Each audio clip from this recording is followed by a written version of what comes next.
అందరికీ నమస్కారం. తెలుసా, కనిపిస్తుందా ఇది? దీన్నే మనం సచివాలయ వ్యవస్థ అంటాము. గ్రామ వార్డు సచివాలయం వ్యవస్థ.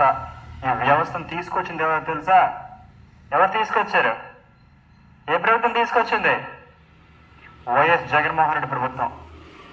ఇందులో 645 కార్యక్రమాలు, 1-2 కాదు, 645 రకాలుగా ప్రజలకు, అంటే గ్రామంలో ఉన్నటువంటి ప్రతి ఒక్క వ్యక్తి కూడా ఉపయోగపడదామని చెప్పి, ప్రతి ఒక్క వ్యక్తి కూడాను మన సేవలు అనేవి ఎక్కడికో వెళ్ళి ఏవో తిరిగి చేయాల్సిన అవసరం లేదు.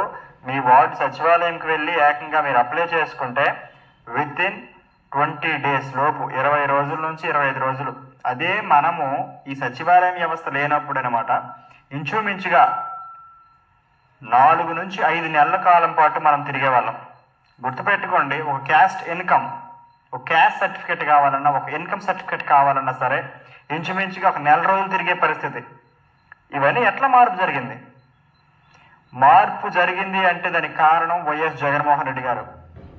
ప్రభుత్వాన్నే ఇంటికి తీసుకొచ్చినటువంటి కార్యక్రమం ఎవరైనా చేశారంటే వైఎస్ జగన్మోహన్ రెడ్డి గారు. ఇంకేం కావాలండి? ఒక ప్రభుత్వం ఇంటికి తీసుకురావడం అంటే సామాన్యమైన విషయమేం కాదు. ఆ రోజు ఎన్టీఆర్ గారు ఎంఆర్ఓ ఆఫీసులను మండల పరిధిలోకి తీసుకొస్తే, మండల పరిధి నుంచి గ్రామ పరిధికి తీసుకొచ్చినటువంటి వ్యక్తి ఎవరైనా ఉన్నారంటే వైఎస్ జగన్మోహన్ రెడ్డి గారు. ఎన్నో రకాలుగా ఉపయోగపడి, ఎన్నో రకాలుగా మనందరికీ ఎన్నో సేవలు అందించినటువంటి వ్యక్తిని ఈరోజు మనం గుర్తించలేకపోయాము. ఎన్నో రకాలుగా ఇబ్బంది పడుతున్నారు, ఎన్నో రకాలుగా బాధపడుతున్నారు కూడా. మరి వీటన్నిటికి కూడా సమాధానం చెప్పాలంటే మళ్ళీ 2029లో మహానుభావుడు మళ్ళీ ఖచ్చితంగా వస్తాడు. వస్తే ఖచ్చితంగా చెప్తున్నాము, ఇంకా చేయవలసిన కార్యక్రమాలు ఏవైతే ఉన్నాయో వాటన్నిటిని కూడా సక్రమంగా చేసే కార్యక్రమం చేస్తామని చెప్పి కూడా మరొకసారి తెలియజేసుకుంటూ ఉన్నాను మీ అందరికి కూడా.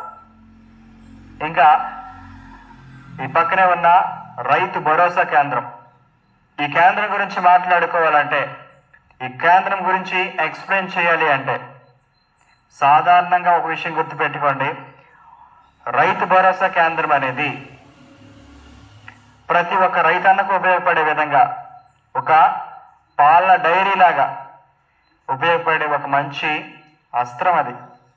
దాన్ని ఎన్ని రకాలుగా ఉపయోగించుకుంటున్నామో, ఒక ఫెర్టిలైజర్స్, ఎరువులకు కానివ్వండి, యూరియా, డిఏపి ప్రభుత్వం నుంచి రావాలి అంటే అది ఒక పెద్ద గగనం. అది లైన్లు బారులు తీసేవి.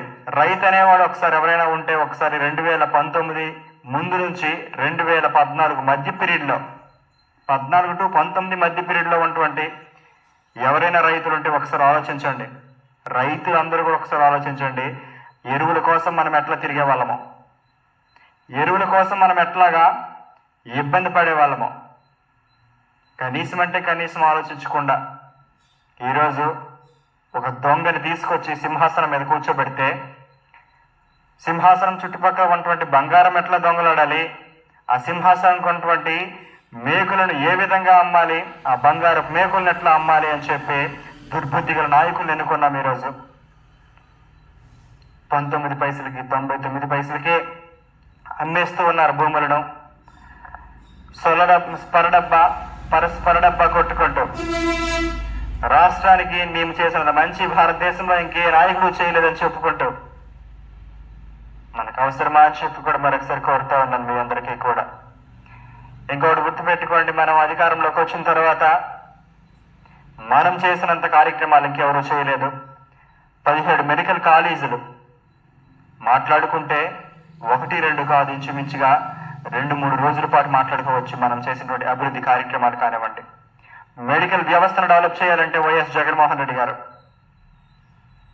గుర్తుపెట్టుకోండి అన్న, పాలిచ్చే ఆవు నమ్మి 2 కాళ్ళతో తన్ని దున్నపోతుని తీసుకొచ్చాము. ఆ దున్నపోతు పాలు ఇవ్వదుగాక తాపులు తప్పవని చెప్పి కూడా తెలియజేసుకుంటూ మరి నేను సెలవు తీసుకుంటూ ఉన్నాను. శుభం. జై హింద్.